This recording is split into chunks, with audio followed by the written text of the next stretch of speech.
కిషన్ రెడ్డి గారికి గతంలో 39,000 పైచీలకు ఓట్లు రావడం జరిగింది. అవును. ఈసారి 70,000 ఓట్లు వారికి వచ్చేటట్టుగా పూర్తిగా ప్రయత్నం చేస్తూ ఉన్నాం. ప్రజలు కూడా వారు గెలవాలి, నరేంద్ర మోదీ గారు సర్కార్ రావాలా, కిషన్ రెడ్డి గారు మళ్ళీ మంత్రిగా అయ్యి మాకు అభివృద్ధి క్రమేపా చేసేటటువంటి అభివృద్ధి ఇంకా వేగవంతమై నాంపల్లి నియోజకవర్గాన్ని ఒక ఆదర్శమైనటువంటి నియోజకవర్గంగా వారు తీర్చిదిద్దుతారని చెప్పేసి వారు ఆశ పెట్టుకొని ఉన్నారు. కాబట్టి ప్రజలు ఈసారి భారతీయ జనతా పార్టీ తప్పకుండా మొగ్గు చూపుతారు. 70,000 ఓట్లు కిషన్ రెడ్డి గారి ఖాతాలో పడేటట్టుగా మేమందరం కూడా ప్రయత్నం చేస్తున్నాం. అసలు ఓట్లు వేయాలంటే ఇప్పుడు కిషన్ రెడ్డి గారు ఇప్పుడు ఎంపీగా ఉండి సికింద్రాబాద్కి అసలు చేసినటువంటి అభివృద్ధి ఏంటి, ఏం చేసిండు?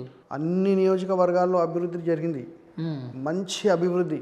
గతంలో ఏ ఎంపీ కూడా చేయనటువంటి అభివృద్ధి కిషన్ రెడ్డి గారు అన్ని నియోజకవర్గంలో చేస్తున్నారు. ఎన్ని చేసిండు? ఒక 10 చెప్పండి. మీరు అన్ని చేస్తున్నారని చెప్తున్నారు కదా, ఒక 10 చెప్పండి అంటున్నారు. 10 చెప్పండి అంటే అర్థం కాలేదు. ఏ టైప్ అభివృద్ధి అడుగుతున్నారు మీరు? అసలు ఇప్పుడు కిషన్ రెడ్డి గారు ఎంపీగా ఉండి సికింద్రాబాద్కి ఏం చేసిండు? ఒక 10 పన్నుల పేర్లు చెప్పండి కిషన్ రెడ్డి గారు ఉన్నటువంటి అన్ని నియోజకవర్గాల్లో ప్రజలు మిడిల్ క్లాస్ ప్రజలు ఉంటారు. వారికి కమ్యూనిటీ హాల్స్ కట్టేయడం, రోడ్లు లేనటువంటి ప్రాంతాల్లో రోడ్లు వేయించడం, పవర్ బోర్వెల్స్ నీటి ఎద్దడి నివారించడానికి పవర్ బోర్వెల్స్ వేయించి నీటి ఎద్దడి నివారించినారు. ఆ తర్వాత డ్రైనేజ్ సిస్టమ్ ప్రాపర్గా లేకపోవడం వలన వాటర్ పొల్యూషన్గా అవుతుంది. ఆ వాటర్ పొల్యూషన్ని తీర్చడానికి కొత్త లైన్స్ వారు వేయించడం జరిగింది. ఓకే.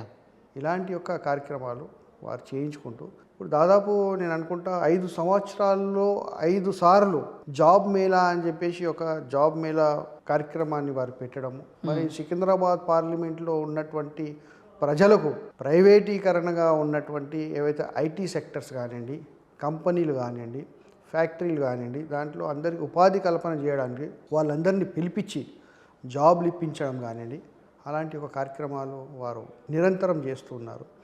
మరి ముఖ్యంగా టూరిజం డెవలప్మెంట్ మినిస్టర్గా ఉండి వారు గోల్కొండ హిలా కానివ్వండి, ఉస్మానియా యూనివర్సిటీ కానివ్వండి, అలాంటి ప్రాంతాల్లో ఆ యొక్క ఓల్డ్ హెరిటేజ్ని తీర్చిదిద్దే ప్రయత్నంలో దానికి డెవలప్మెంట్ చేస్తూ వన్నె తెస్తున్నారు వారు. ఇప్పుడు సాలార్జంగ్ మ్యూజియంలో కూడా వారు అక్కడ లేనటువంటి సదుపాయాలను తీర్చడం జరిగింది. ఓకే.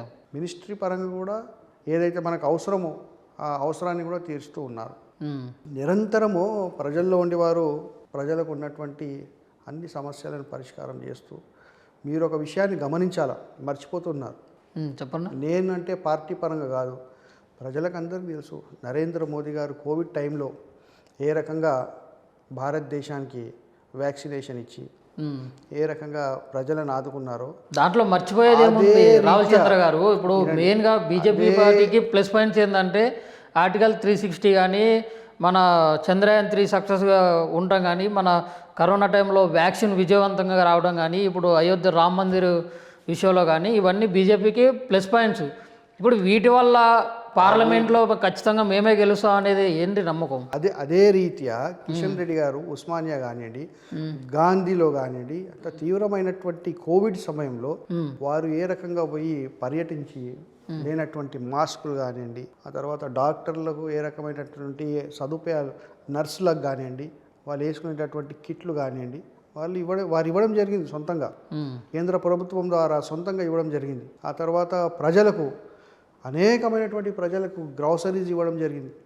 కర్ఫ్యూ వాతావరణం ఉన్నటువంటి సందర్భాన పేద ప్రజలు ఎక్కడ పోయి వారి యొక్క రోజ్గార్ని వారు చేసుకోలేనటువంటి సందర్భంగా అందరికీ వారికి లేనటువంటి అన్ని సదుపాయాలు కలిగి ఉన్నటువంటి గ్రాసరీస్, బియ్యం కానివ్వండి, ఉప్పు కానివ్వండి, నూనె కానివ్వండి, కారం కానివ్వండి, చక్కెర కానివ్వండి, పసుపు కానివ్వండి, వెజిటేబుల్స్ కానివ్వండి, ఒక్కో కిట్ తయారు చేసి ఒక వారానికి పనికి వచ్చేటట్టుగా ఇచ్చిండు. మళ్ళీ వారం తర్వాత మళ్ళీ ఇవ్వడం జరిగింది.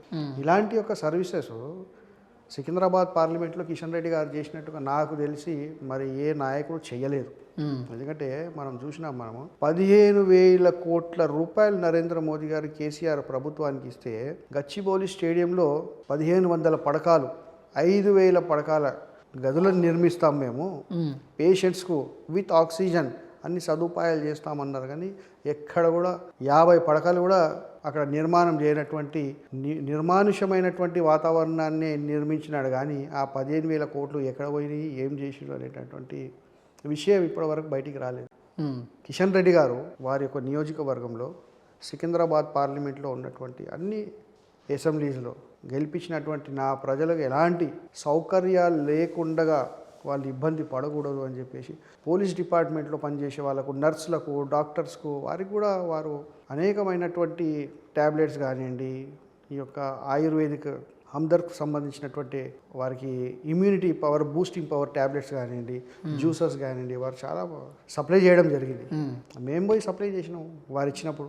మరి కిషన్ రెడ్డి గారు ఎన్ని వందల కోట్లు తీసుకొచ్చారు కేంద్రం నుంచి అభివృద్ధి కోసం? ఇప్పుడు చూడండి, యునెస్కోలో వచ్చేటటువంటి రామప్ప దేవాలయం కానివ్వండి, టూరిజం డెవలప్మెంట్కు సంబంధించినటువంటి సాలార్జంగ్ మ్యూజియం కానివ్వండి, గోల్కొండ ఖీలా కానివ్వండి, కాకపోతే మీ ఉస్మానియా యూనివర్సిటీ కానివ్వండి, ఇవన్నిటికీ కూడా వారు అనేకమైనటువంటి నిధులతో డెవలప్మెంట్ చేసినటువంటి సందర్భాలు ఇవి.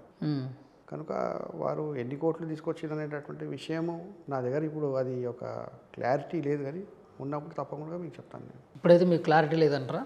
నాకు క్లారిటీ లేదు. ఓకే, నాకు లేదు. వారు అనేకమైనటువంటి కోట్ల నిధులు తీసుకొచ్చి డెవలప్మెంట్కు ఖర్చు పెట్టినటువంటి విషయం మాత్రం వాస్తవం. ఇప్పుడు ఉన్నటువంటి రాష్ట్రంలో ఏ ఎంపీ వారు చేసినట్టుగా యాక్టివిటీ, వారు చేసిన యాక్టివ్గా పని మాత్రం నేను అనుకున్న వారికైతే ఎవరు లేరు.